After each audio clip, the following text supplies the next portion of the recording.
ભગવાન શ્રી કૃષ્ણ પ્રગટ થયા અને પ્રગટ થઈને શંખ ચક્ર ગદા અને પદ્મ ધારણ કરેલા છે ભગવાને. બધા શાંતિ જાળવો, કોઈ શબ્દ ન બોલે.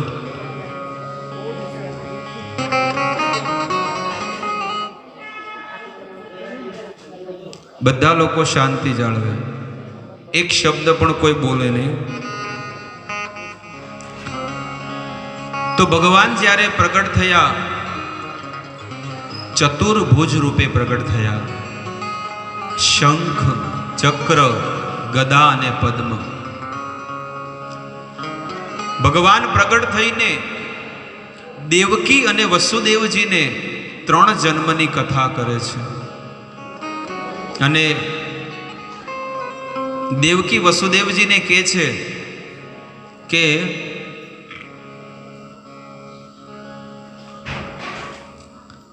તમે કેટલાય જન્મોથી બહુ તપસ્યા કરી. પહેલાના જન્મમાં તમે પ્રિશની અને સુતપા હતા. તમે 12,000 વર્ષ સુધી, દેવતાઓના 12,000 વર્ષ સુધી તમે દિવ્ય તપસ્યા કરી. સૂકા પાંદડા ખાઈને તમે મારું ધ્યાન કર્યું, ભક્તિ કરી. બીજા જન્મમાં તમે દેવકી ને વસુદેવ બન્યા. અને ત્રીજો જન્મ કશ્યપ અને અદિતિ. આ 3 જન્મોની કથા કહે છે ભગવાન. ભગવાન એને કહેવાય કે જે 6 ઐશ્વર્યથી પૂર્ણ હોય એને પૂર્ણ પુરુષોત્તમ ભગવાન કહેવામાં આવે છે. જેમાં 6 પ્રકારના ઐશ્વર્ય હોય સંપૂર્ણ માત્રામાં, 100%. સૌથી પહેલી વસ્તુ છે સુંદરતા. જેટલી સુંદરતા ભગવાનમાં છે, વિશ્વ બ્રહ્માંડમાં બીજા કોઈ વ્યક્તિ પાસે એટલી સુંદરતા નહીં હોય જેટલા સુંદર ભગવાન છે. એટલા સુંદર લાગે. જેટલી શક્તિ ભગવાનમાં, જેટલી શક્તિ છે એટલી બીજા કોઈની અંદર નથી.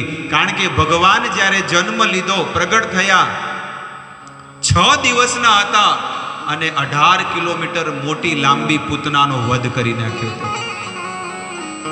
અઘાસુર, બકાસુર એવા મોટા રાક્ષસોને એમને મારી નાખ્યા. અને કાંઈ નહીં, બસ આમ હાથ મારે ને બધા મરી જતા. કોઈ શસ્ત્રની જરૂર ન પડતી, કારણ કે એ ભગવાન છે. એ ભગવાન જ્યારે 7 વર્ષની ઉંમરના હતા, એ ભગવાને ગોવર્ધન પર્વતને ધારણ કર્યો હતો. નખ ઉપર ગોવર્ધન ધાર્યો, 7 બરસ કે રસિયા. 7 વર્ષના ભગવાને એ ગોવર્ધન પર્વતને ધારણ કર્યો. અને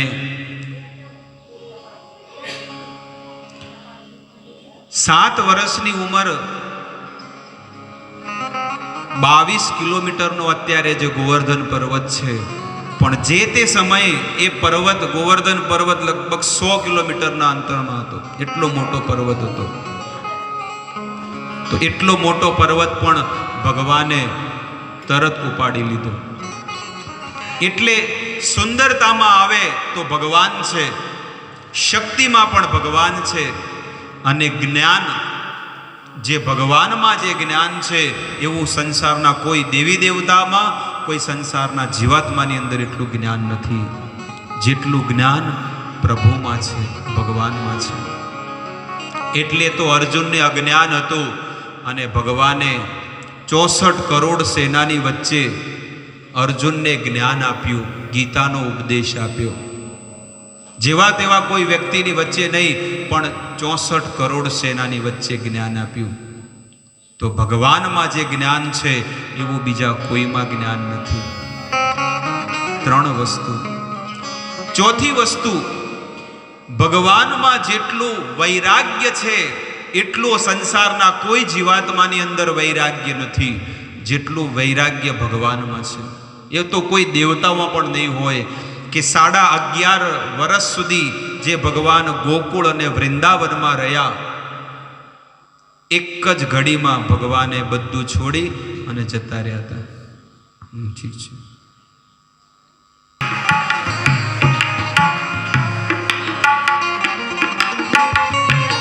બે શબ્દ જ્યોત્સનાબેન આપણને કહેશે.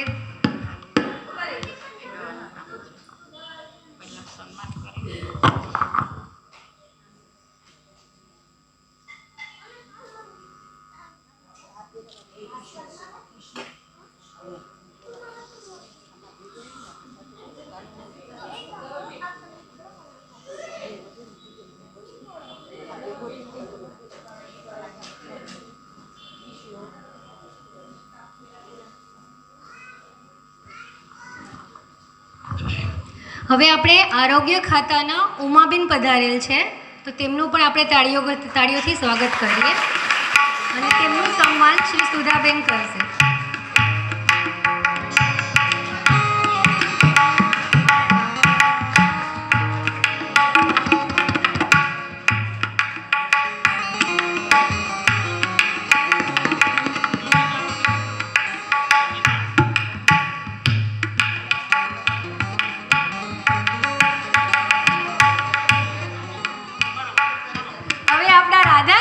બનેલા બેન, નાના નાના ભૂલકાઓ ઉમાબેન.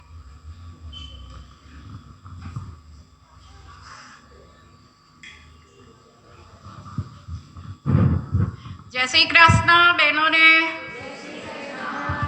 ઇસ્કોન મંદિરના પરમ પૂજ્ય ભગવતાચાર્ય શ્રી કૃષ્ણદાસ પ્રેમજીના સાનિધ્યમાં કૃષ્ણ મંદિરમાં ભાગવત કથા જેમના પવિત્ર ખેર ગંગા સ્વરૂપે ધર્મ દર્શન દ્વારા જીવનનું સાચું દર્શન કરાવનારા સંત મહાત્મા શ્રી કૃષ્ણદાસ પ્રેમજીના ચરણમાં સ્પર્શમાં મારું નમન કોટી વંદન. કથા રસપાન કરતા ધર્મપ્રેમી ભાઈ બહેનો, મારા માતાઓ, મારા જય શ્રી કૃષ્ણ. આજે સફલા એકાદશી છે, જે કરવાથી જીવનમાં સફળતા મળે છે.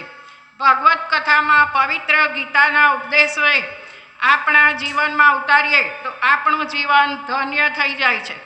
આપણું રાધાકૃષ્ણ મંદિર પૌરાણિક મહારાજના સમયનું તેમની દીકરીએ બંધાવેલું અને બીજું આવું જ મંદિર કાશ્મીરમાં બંધાવેલું છે. આ મંદિર જર્જરિત હોવાથી જેનો જીર્ણોદ્ધાર માટે વખતો વખત સરકારશ્રીમાં રજૂઆત કરેલી સરકારશ્રી શ્રી ગ્રાન્ટ ફાળવી ટેન્ડરો 2 થી 3 વાર બહાર પાડેલા, પરંતુ એ ન કે પ્રકારે આ કામ શરૂ થતું ન હતું.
ભગવાન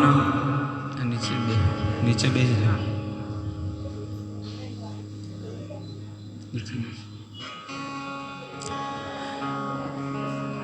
ત્રણ જન્મોની કથા કરે છે અને ભગવાનની અંદર 6 પ્રકારના ઐશ્વર્ય છે. સૌથી શક્તિમાન, સૌથી સુંદર છે. ભગવાનની અંદર જેટલું જ્ઞાન છે એટલું બીજા કોઈની અંદર જ્ઞાન નથી. ભગવાન આપણા દરેક જીવાત્માઓનું ભૂત, ભવિષ્ય અને વર્તમાન ત્રણેય કાળ જાણે છે. એનું પ્રમાણ ગીતામાં ભગવાન આપે છે. વેદાહમ સમતીતાની વર્તમાનાની ચ અર્જુન ભવિષ્યાણી ચ ભૂતાની મામ તુ વેદન કશ્ચન. ભગવાન અર્જુનને કહે છે, હે અર્જુન, આ સંસારના પ્રત્યેક જીવાત્માઓનું હું ભૂત, ભવિષ્ય અને વર્તમાન ત્રણેય કાળની વાતો હું જાણું છું. પણ કેટલું દુર્ભાગ્ય છે સંસારના માણસોનું કે આટલા બધા ભેગા મળીને મુજ એક પરમાત્મા ભગવાનને કોઈ નથી જાણી શકતું. કેટલી મોટી દુર્ભાગ્યની વાત છે. તો ભગવાનની અંદર ભગવાનનો જેટલો યશ આ જગતની અંદર છે એટલો યશ કોઈનો નથી. કોઈ હીરો હિરોઈન હોય, કોઈ પણ વ્યક્તિ હોય, એ 2-5 વર્ષ સુધી એનો યશ રહે છે, પણ આ ભગવાનનો યશ યુગો યુગોથી લોકો એમનો ગાય છે. એટલો ભગવાનનો યશ છે. અને જે ભગવાનનો યશ ગાય ને એનો પણ યશ ભગવાન એનો યશ કરી દે છે. જે ભગવાનનો યશ ગાય ને તો ભગવાન એને પણ યશસ્વી બનાવી દે છે. ભક્તો, હમણાં વાત થઈ કે 200 વર્ષ જૂનું આ મંદિર છે. કેટલી વાર ટેન્ડરો પાસ થયા, કેટલી વાર ઈચ્છા થઈ, પણ ક્યારે કાર્ય ન થયું. પણ આ જે દિવસથી કથા શરૂ થઈ એ જ દિવસથી આ મંદિરનું કાર્ય શરૂ થયું. એ જ દિવસથી કાર્ય શરૂ થયું. કેટલો મોટો ચમત્કાર! આ ભગવાન આપણને યશ આપે છે. તમારામાં અને મારામાં કોઈ શક્તિ નથી, પણ જો આપણે શુદ્ધ ભાવથી પ્રભુને ભજશું ને તો ભગવાન એવા મોટા મોટા કાર્ય આપણા હાથે કરાવશે ને કે આપણે વિચાર ન કર્યું હોય. અર્જુનને જ કેમ નિમિત્ત બનાવ્યો, અર્જુનને જ કેમ ગીતા સંભળાવી? કારણ કે અર્જુન એ લાયક હતા, એટલા માટે અર્જુનને ગીતા સંભળાવી. એવી રીતે ભગવાન પણ આપણા સાથે આપણા માધ્યમથી કંઈક એટલું સારું કાર્ય કડવડાવ્યું કે અહીંયા ભાગવતનું આયોજન કરાયું અને એ જ દિવસથી આના પાયા ખોદાણા. બાજળ પાછળ જુઓ, એ જ દિવસથી એ ભાઈ આવ્યો કે ભાઈ આ થોડાક દરવાજા કંઈક થોડુંક તોડવું પડશે. મેં કીધું નહીં, પાછળથી આવશે તમારો માલ બધો. હું તો અજાણ્યો છું પણ તોય મેં એને કહી દીધું. તો ભગવાન પોતાના ભક્તોનો યશ વધારે છે. આવો હવે ભગવાન એમને વસુદેવજી હૃદય પર લગાડી અને એને લઈ જાય છે. દેવકી માતા કહે છે કે તમે આ જે મોટું રૂપ બનાવ્યું છે ને, તમે નાના બની જાઓ, તમે બાળકના રૂપમાં બની જાઓ. મારે મોટા રૂપમાં મારે તમારા દર્શન, તમે ભગવાનના રૂપમાં. પણ મેં તો તમારી તપસ્યા કરી હતી કે તમે બાળકના રૂપે, મારા દીકરા રૂપે થાઓ પ્રગટ. અને ભગવાન તરત જ દીકરા બની ગયા, નાનકડા બાળક. એક જેમ નાનકડું બાળક રમતું હોય ને એમ દેવકીના ખોળામાં થઈ ગયા નાના. પણ ભગવાન કહે છે કે જો તમને આટલો જ કંસથી ડર લાગતો હોય તો મને ગોકુળમાં મૂકી દો, હું ત્યાં રહીને મોટો થઈશ અને મોટો થઈને પાછો તમારી પાસે આવી જઈશ. આવું કીધું. ભગવાન પ્રગટ થયા ને તો પૂરું શરીરમાં વસ્ત્રો પહેરેલા હતા, પિતાંબર પહેરેલું હતું, શંખ ચક્ર ગદા પદ્મ ધારણ કરીને પ્રગટ થયા. અને સંસારનો કોઈ માણસ કાંઈ પ્રગટ થયો તો કોપીન પહેરીને પ્રગટ થયો તો નહીં. અને આવા લોકો આજે કળિયુગની અંદર કે આ અમારા ભગવાન છે, આ અમારા ગુરુ ભગવાન છે. ભગવાન એને કહેવાય કે જે ત્રણેય વેદોનું જ્ઞાન, ચારો વેદોનું જ્ઞાન જેના હૃદયની અંદર હોય એને ભગવાન કહેવાય. અને ભગવાન બધું નાનકડા બાળક રૂપે દેવકીના ખોળામાં રમી રહ્યા છે. વસુદેવજી એમને લઈ જઈ રહ્યા છે હૃદયથી લગાડીને, અને જેવા ભગવાનને ખોળામાં લીધા બધી બેડીઓ ખુલી ગઈ, બધી બેડી ખુલી ગઈ વસુદેવજીની. અને જેમ એક એક પગલું આગળ ભરે, એક એક મોટા મોટા આવડા મોટા મોટા તાળા હતા, એ તરત થડ થડ કરીને બધા તાળા ખુલી ગયા. 7 દરવાજા હતા મોટા મોટા, બધા પહેરેદારો જે હતા ને બધા સૂઈ ગયા. અને ભગવાનને ગોકુળમાં લઈ જાય છે વસુદેવજી. ભગવાન ધીરે ધીરે ધીરે ચાલે છે. અને યમુના મહારાણી, યમુનાજી વિચાર કરે છે કે આજે મારા સ્વામી મારી અંદરથી જઈ રહ્યા છે, એટલે યમુનાના 2 ભાગ થઈ ગયા અને વસુદેવજી જઈ રહ્યા છે. પણ એટલો વરસાદ વરસી રહ્યો છે, એટલો અવાજ થઈ રહ્યો ને વાદળા થઈ રહ્યા હતા. ત્યારે ભગવાન છે ને એમને એની પર વરસાદનું પાણી આવતું હતું, એટલે અનંત શેષ જે બલરામજી છે ને એ ફેણ રૂપે આ ઉપર આવી ગયા અને ભગવાનની સેવામાં લાગી ગયા. વસુદેવજીએ ગોકુળમાં એ દીકરાને મૂક્યો, કૃષ્ણને, અને ત્યાં આગળથી દીકરીને લીધી જેનું નામ છે દુર્ગા દેવી. દીકરીને જેવી લીધી અને જેવી લીધી તો ત્યાં મથુરાની જેલમાં આવ્યા. અને જેવા જેલમાં આવ્યા એટલે એમના બધા દરવાજા બંધ થઈ ગયા અને વસુદેવજીને ફરીથી બેડીઓ બંધાઈ ગઈ. આપણા આચાર્યો કહે છે કે જ્યારે વસુદેવજીએ ભગવાનને હાથમાં લીધા તો બેડીઓ તૂટી ગઈ અને તાળા તૂટી ગયા અને દરવાજા ખુલી ગયા બધા. અને માયાને જ્યારે પકડી તો ફરીથી બંધનમાં આવી ગયા. ભગવાન દેખાડે કે જે મારી માયા સાથે પ્રેમ કરે છે એ હંમેશા બંધનમાં રહેશે, અને જે મને પ્રેમ કરે છે એ આઝાદ થઈ જશે, મુક્ત થઈ જશે જન્મ મૃત્યુના ચક્કરમાં. આવી રીતે ગોકુળની અંદર બીજા દિવસે સવારે મોટો ઉત્સવ થવા જઈ રહ્યો છે. પણ અહીંયા તો હવારમાં પરોડિયામાં બધા સેના બધી ઊભી થઈ ગઈ, સેવકો, અને અવાજ આવ્યો દીકરીને રડવાનો.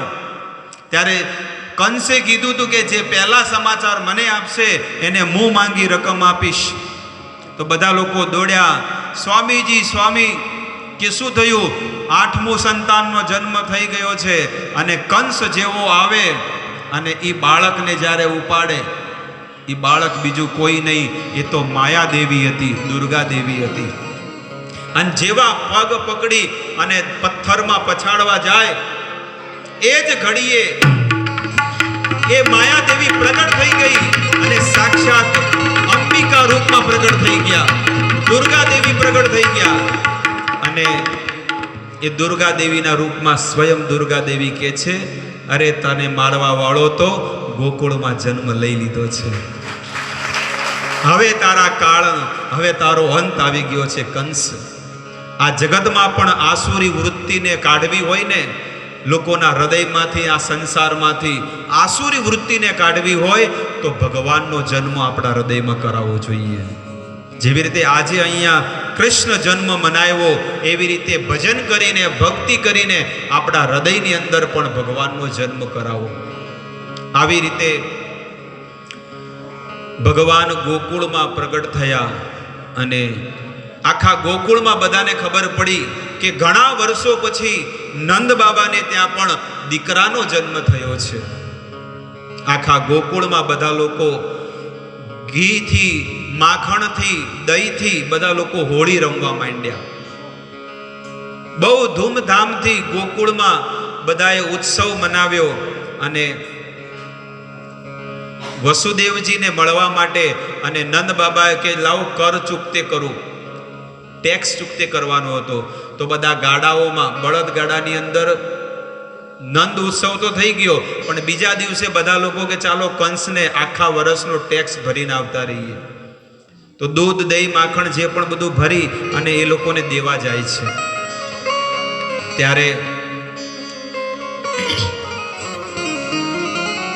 વસુદેવજી કહે છે કે ગોકુળમાં બધું સારું તો છે ને, કારણ કે એમને બધી વાતની ખબર હતી, પણ એને ખુલાસો નહોતો કર્યો. કારણ કે તમે જલ્દીથી જાઓ, ગોકુળમાં કંઈક મને એવું લાગે છે કંઈક વિપત્તિ થશે. અને કંસને તો ખબર પડી ગઈ કે ગોકુળમાં જન્મ લીધો છે, એટલે એણે પૂતનાને બોલાવી અને પૂતનાને કીધું કે તું જલ્દીથી આવ અને મારું આટલું કાર્ય કર. પૂતના કે હું ગોકુળમાં જઈને આજથી 10 દિવસમાં જેટલા પણ બાળકો જન્મેલા છે ને, બધા બાળકોને હું મારા સ્તન ઉપર ઝેર લગાડી અને બધાને મારી નાખીશ. ત્યારે પૂતના પોતાના સ્તન ઉપર હલાહલ વિષ લગાડીને પૂતના ગોકુળમાં આવી છે. ગોકુળમાં તો આવી, પણ તિલક લગાડીને આવી હતી. એ પૂતના ભાલ ઉપર તિલક, ગળામાં તુલસીની માળા અને ગોપી ડ્રેસ, જે આપણે બધાએ ગોપીનો ડ્રેસ પહેર્યો છે ને, એવો ડ્રેસ પહેરીને આવી હતી. બહારથી સુંદર હતી, પણ અંદરથી રાક્ષસી હતી. પણ તોય એ ભગવાન પાસે જાય છે. લોકો કાળથી દૂર જાય, પણ આજે પૂતના સાક્ષાત કાળની પાસે જાય છે. કૃષ્ણ નામનો બાળક ક્યાં છે? એટલે બધા લોકોએ કીધું કે અહીંયા છે.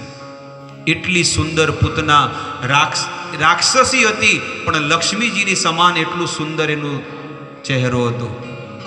અને ત્યાં આગળ રોહિણી અને યશોદા 2 જણા હતા. યશોદાજી કહે છે કે તમારા દીકરાને હું સ્તનપાન કરાવીશ તો તમારો દીકરો અમર બની જશે, હું સાક્ષાત લક્ષ્મીજી છું. ત્યારે એ દીકરાને છે ને દૂધ પીવડાવે છે. પોતાનો બ્લાઉઝ કંચુકી ખોલે છે અને પછી એ કૃષ્ણને દૂધ પીવડાવે છે. કૃષ્ણ વિચાર કરે છે કે હું પૂર્ણ પુરુષોત્તમ ભગવાન છું, અને આ માયા, હું પ્રકાશ છું અને આ અંધારું છે. તો જ્યાં પ્રકાશ હોય ત્યાં અંધારું ન ટકી શકે.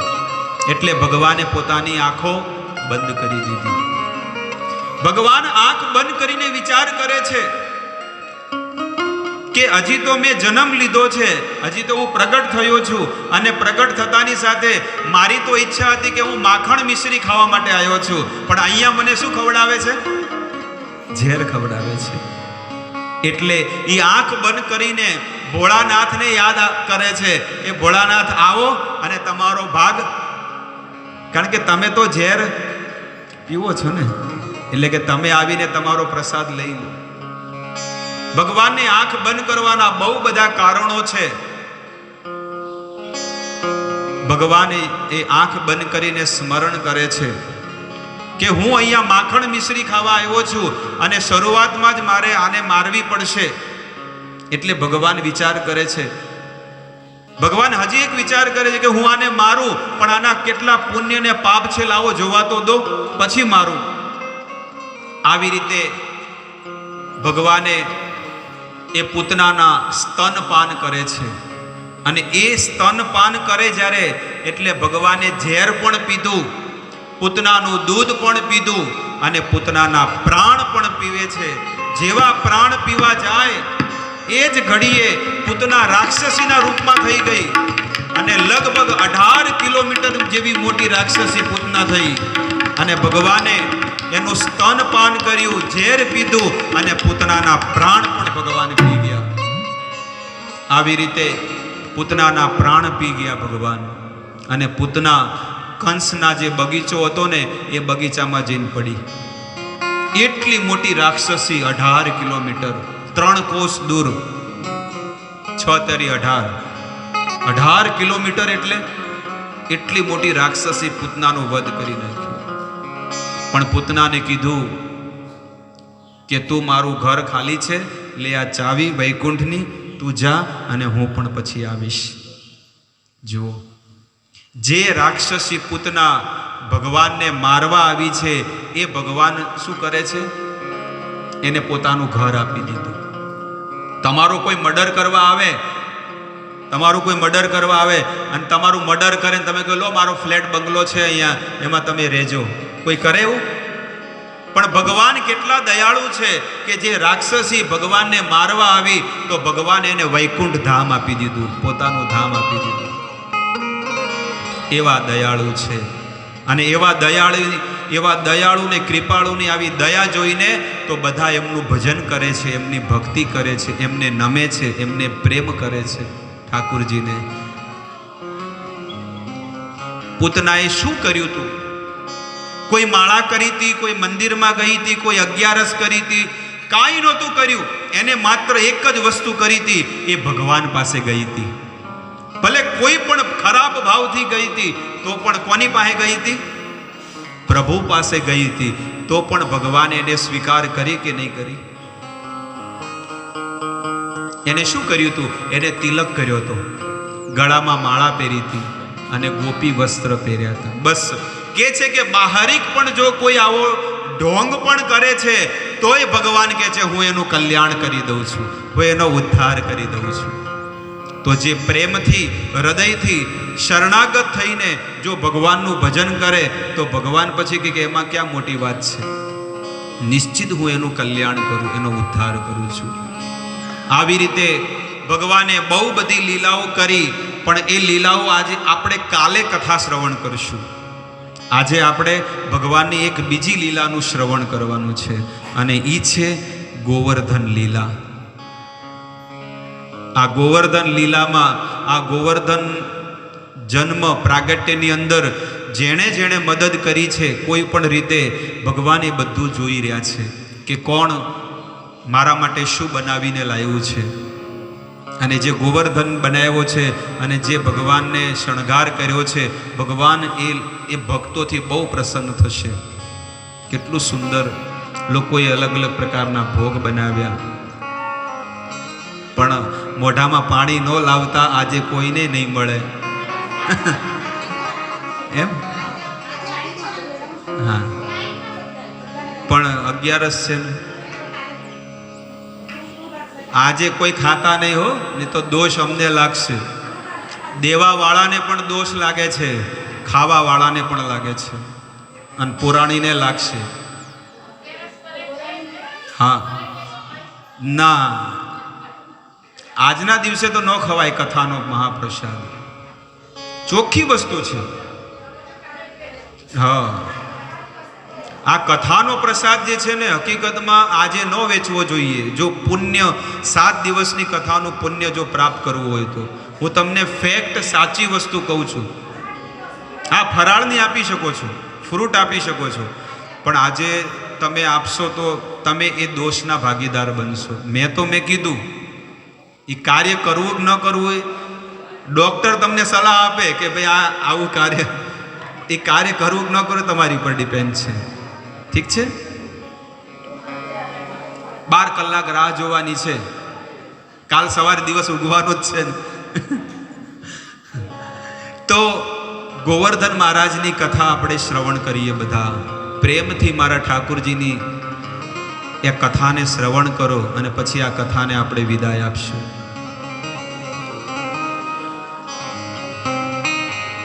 બેસતા વર્ષને દિવસે આ લીલા થઈ હતી, ગોવર્ધન પર્વત ધારણની લીલા. બેસતા વર્ષ, 9 વર્ષ આવે ને એ દિવસે આ લીલા થઈ હતી. બધા લોકો દોડધામ કરે છે, આમ તેમ. ત્યારે ભગવાન જાગ્યા, અને ભગવાન જાગે છે કે આટલો મોટો મેળો કેમ લાગ્યો છે. બધા લોકો અલગ અલગ પ્રકારના વ્યંજનો બનાવે છે. ત્યારે માતા યશોદાને પૂછે છે, હે માં, આ આટલી બધી ભીડ લાગી છે ને આટલા બધા વ્યંજનો કેમ પકવાનો બનાયા છે? એ કે ઇન્દ્ર દેવતાને પ્રસન્ન કરવા માટે આપણે દર વર્ષે ભોગ લગાડીએ છીએ. ત્યારે કૃષ્ણ વિચાર કરે છે કે હું તો ભગવદ્ ગીતામાં ઉપદેશ આપ્યો છે કે સર્વ ધર્માન પરિત્યજ્ય મામ એકમ શરણમ વ્રજ. બધું ત્યાગ કરીને મારી શરણમાં આવો, પણ મારા ઘરમાં કોઈક બીજાની શરણમાં જાય છે. એટલે લોકો નહીં કહેતા કે ઘરમાં સુધારો પહેલા, આવું કે ને લોકો. એટલે ભગવાન કે જો બધા 12 વાળા એમ કહેશે કે તમે તો ગીતાનો ઉપદેશ આપો છો પણ તમારા ગોકુળમાં જ કોઈ પાલન નથી કરતું. એટલે ભગવાને એક યુક્તિ કરી અને ભગવાન નંદ બાબાને, ગોવાળિયાઓને બધાને ભેગા કર્યા અને મીટિંગ કરી કે તમે દર વર્ષે ઇન્દ્ર દેવતાને ભોગ લગાવો છો, શું ઇન્દ્ર ખાવા આવે છે કે ના? આ તમને વરસાદ અને પાણી ક્યાંથી આવે છે? ઇન્દ્ર નથી આપતો. ઇન્દ્ર તો એક મેનેજર છે. વરસાદ પર્વતમાંથી આવે છે. જેટલા પર્વતો છે, ઝાડવાઓ છે, એનાથી વરસાદ આવે છે. અને આ સાક્ષાત ગોવર્ધન મહારાજની કૃપાથી વરસાદ ને બધું આવે છે. આપણી ગાયો ક્યાં ચરે છે? ગોવર્ધનમાં ચરે છે. તો હવે કોને ભોગ લગાવવાનો? ગોવર્ધનને ભોગ લગાવો. એ સાક્ષાત ભગવાન છે. તમે એમને ભોગ લગાડો. બધા લોકો વિચાર કરે છે અને કૃષ્ણ નાનકડા બાળકની વાત બધાએ માની લીધી અને બધા લોકો ગોવર્ધન મહારાજને ભોગ લગાડે છે બેસતા વર્ષને દિવસે. બધા લોકો કે કંઈક થઈ જશે તો ભગવાન કે જવાબદારી હું લઉં છું. બધી જવાબદારી મારી. તમે ગોવર્ધન મહારાજને ભોગ લગાડો. અને આવી રીતે ભગવાને ગોવર્ધન મહારાજને બધા ભોગ લગાડે છે. બધા લોકો તુલસી પત્રથી ગોવર્ધન મહારાજને જ્યારે ભોગ લગાડ્યો ત્યારે ભગવાન એ ગોવર્ધનમાંથી 2 હાથ નીકળ્યા અને એક પછી એક ભગવાન ખાય છે. ગોવર્ધન મહારાજ એક એક અન્ન જે ભક્તો એમના ઘરેથી બનાવીને લાવ્યા એ ગોવર્ધન મહારાજ બધા જમે છે. બહુ જમે, એટલું બધું જમે એટલે એ કે છે ગોવર્ધન મહારાજ એમની વાણીમાંથી બોલે છે. ગોવર્ધન પર્વત એ કે છે અન્ન ઓર હજી અન્ન લાવો, હજી મને ભોગ લગાડો. એમ કેતા એ ગામનું નામ પણ આજે પડી ગયું છે અન્યોર. જતીપુરાની પાછળનો જે ભાગ છે ને એનું ગામનું નામ છે અન્યોર. અને આજે એ ગોવિંદ કુંડ છે જ્યાં આગળથી ભગવાનને ભોગ લગાવવામાં આવ્યો હતો. જતીપુરા. આ બધા ગોવર્ધન પર્વત કેવો છે? મોરની સમાન લાંબો છે. મોરની સમાન લાંબો છે. અને એ ગોવર્ધનની લોકો પરિક્રમા કરે છે. બધા લોકોએ ભોગ લગાડ્યો. બધા ગોવાળિયા કે આનો ગોવર્ધન તો બહુ ખાય છે. એટલે ભગવાન કે છે બહુ વર્ષોથી ભૂખ્યા છે એટલે ભોજન કરી રહ્યા છે. બધા જમાડો. બધા મોટા મોટા માટલાઓમાં ભાત બનાવ્યા. મીઠા ભાત, વઘારેલા ભાત, સાદા ભાત, વઘારેલી દાળ, સાદી દાળ, પંજાબી દાળ, છોલે ભટુરે, પાલક પનીર, ઘણી બધી પ્રકારની આઈટમો ભગવાન માટે બનાવીને લાવ્યા છે. પાણી ન લાવતા મોઢામાં. અલગ અલગ પ્રકારની એટલી બધી આઈટમો. ટોપરા પાક લાવ્યો, કાજુ કતરી લાવ્યો, મોહનથાળ લાવ્યો, મોતીચૂરના લાડવા લાવ્યા, ચૂરમાના લાડવા લાવ્યા, ઘણી બધી પ્રકારની આઈટમો. અથાણું, મીઠું અથાણું, તીખું અથાણું, ખાટું અથાણું, લીંબુ લાવ્યા, કેરીઓ લાવ્યા, કેરીનો રસ લાવ્યા, અલગ અલગ પ્રકારની આઈટમો. એટલા બધા ભોગ ગોવર્ધન મહારાજને લગાડ્યા. ગોવર્ધન મહારાજને ઓડકાર આવ્યો કે બસ હવે હું તૃપ્ત થઈ ગયો. આવી રીતે ગોવર્ધન મહારાજ તૃપ્ત થઈ ગયા. પણ ઇન્દ્ર દેવતાએ 2 માણસોને મોકલ્યા કે જાઓ બધો ભોગ લઈ આવો, હું જમું છું. અરે તમારો ભોગ તો એક પર્વતને લગાડી દીધો અને એક નાનકડો બાળક કોઈ આવ્યો છે કૃષ્ણ, એના કહેવાથી આ લોકોએ વર્ષોથી જે ભોગ લગાવતા હતા આ વર્ષે બંધ કરી દીધો. ઇન્દ્ર દેવતાને જ્યારે વાતની ખબર પડી એ લોકોની આવી હિંમત. સામવર્તક મેઘને આદેશ આપી દીધો. જે હાથીના સૂંડની સમાન જેના બુંદ હોય, ટીપા હોય, જેમ આપણે બાલટીથી પાણી ભરી કેમ નાખીએ એટલા જાડા જાડા ટીપા. એટલો બધો વરસાદ વ્રજની અંદર વરસાવા લાગ્યા.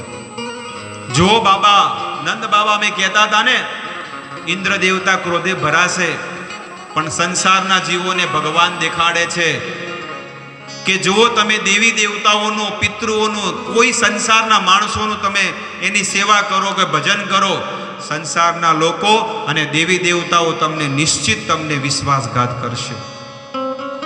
કેટલાય વર્ષોથી ઇન્દ્ર દેવતાને ભોગ લગાડ્યો અને 1 વર્ષ ન લગાડ્યો તો શું થઈ ગયું? પણ ઇન્દ્ર દેવતાએ શું કર્યું? આખા વ્રજની અંદર પાણીનો વરસાદ વરસાવી દીધો. બધાને ડૂબાડી નાખું.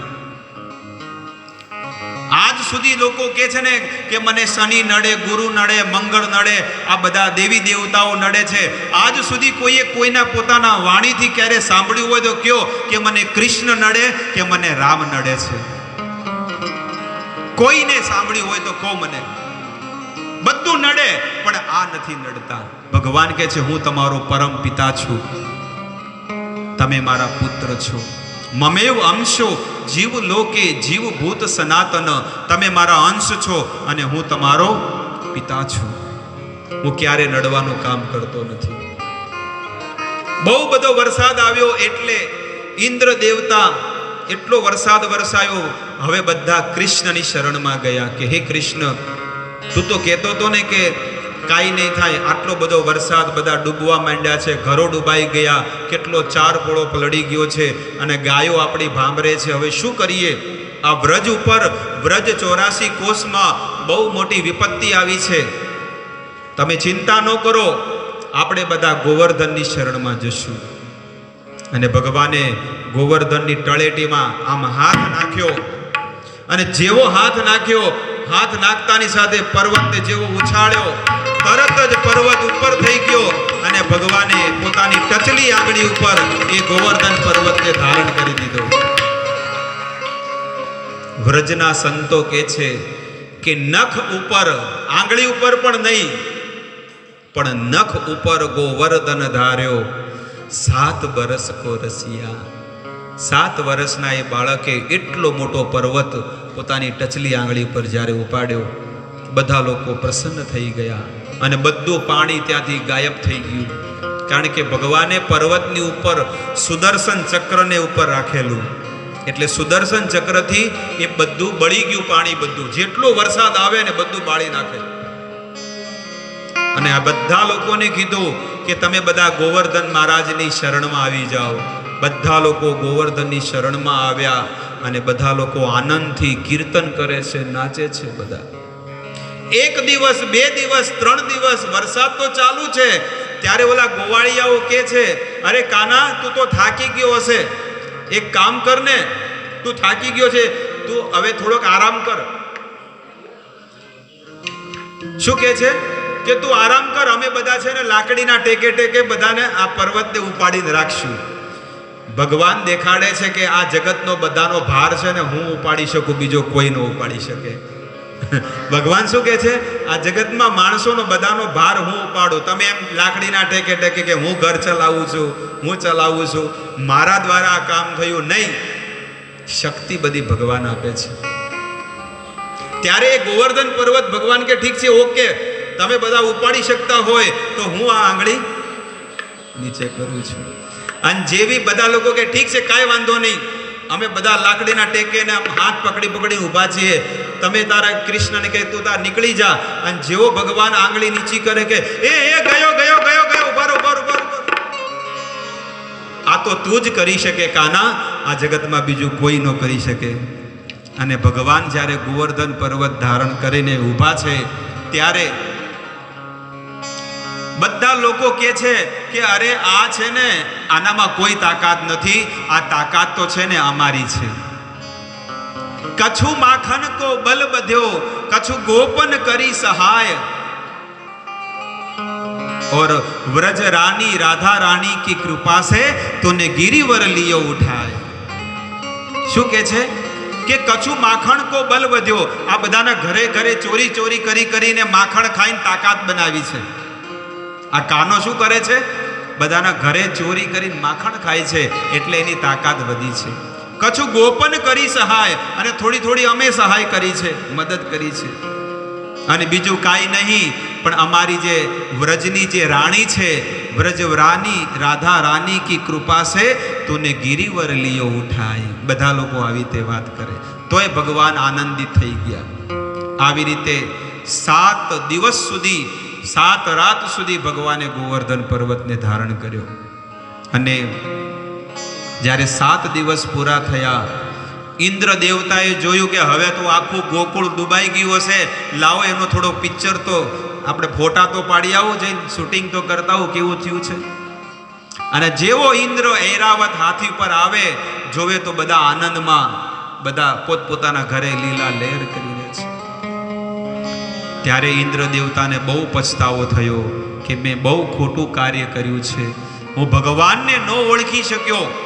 મને તો એવું લાગ્યું કે કૃષ્ણ એક સાધારણ છોકરો છે, ગોવાળિયો છે, પણ આ તો સાક્ષાત વિશ્વ બ્રહ્માંડના નાથ છે. 33 કોટી દેવતા આવ્યા, શિવજી આવ્યા, બ્રહ્મા આવ્યા, મોટા મોટા ઋષિ મુનિઓ આવ્યા, અને ઇન્દ્ર દેવતાએ માફી માંગી છે. ઇન્દ્ર દેવતાએ માફી માંગી.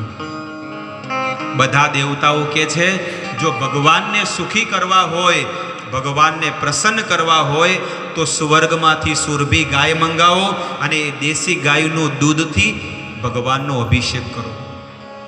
ત્યારે ગાયના દૂધથી એ સુરભી ગાય, કામધેનુ ગાય, આ બધી ગાયો લાવી અને ગાયથી ભગવાનનો અભિષેક કર્યો.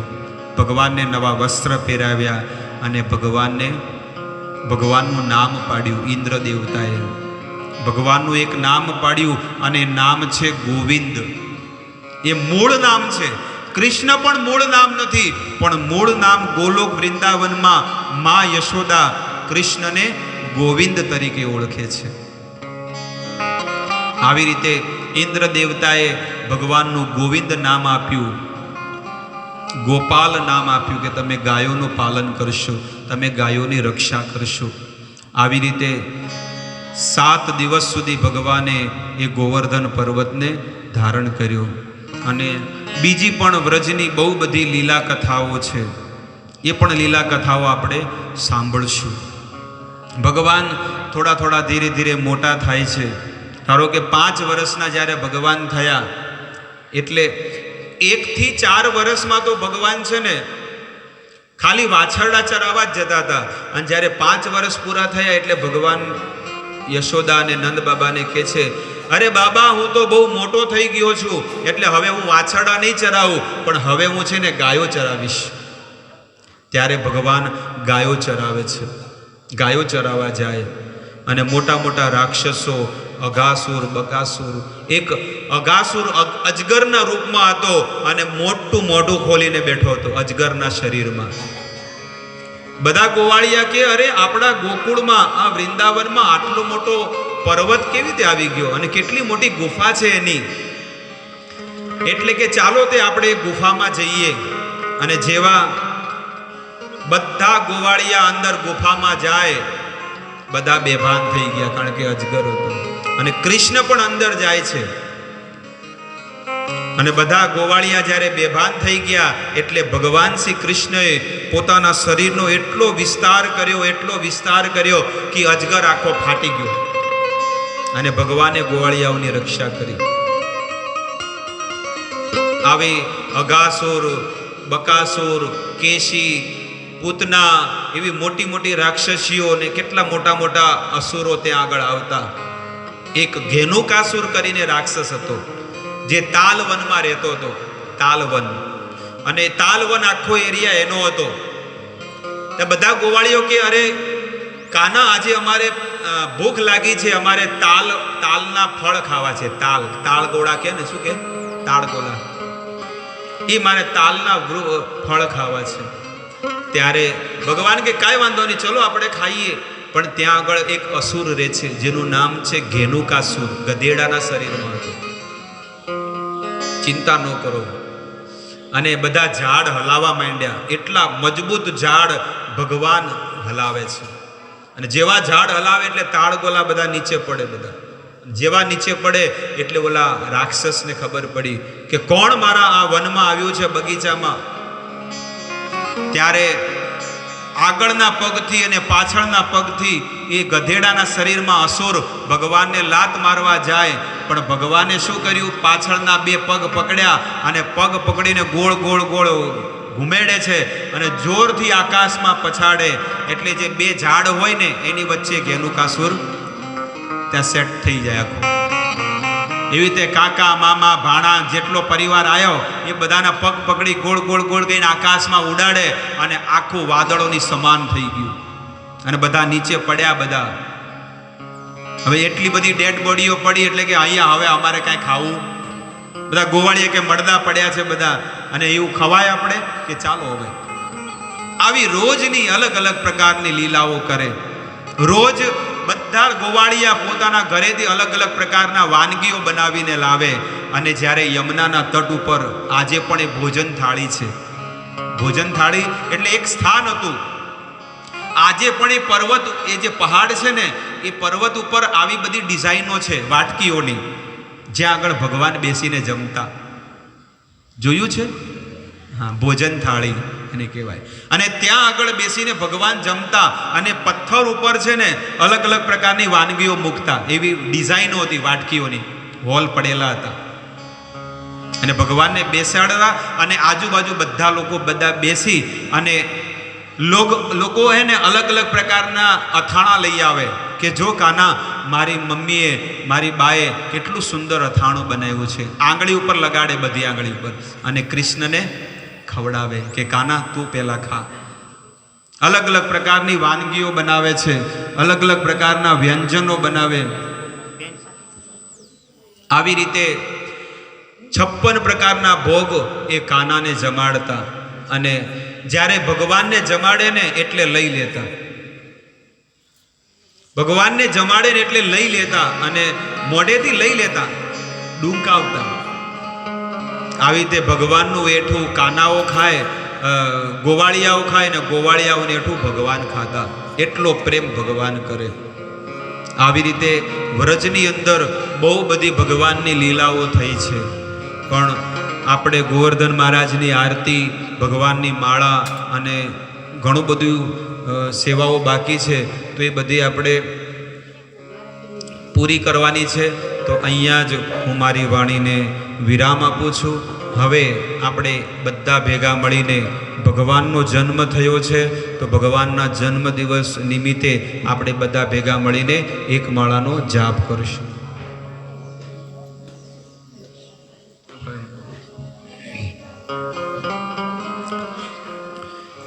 તો હવે આપણે બધા એક માળાનો બધા ભેગા મળીને જાપ કરીશું.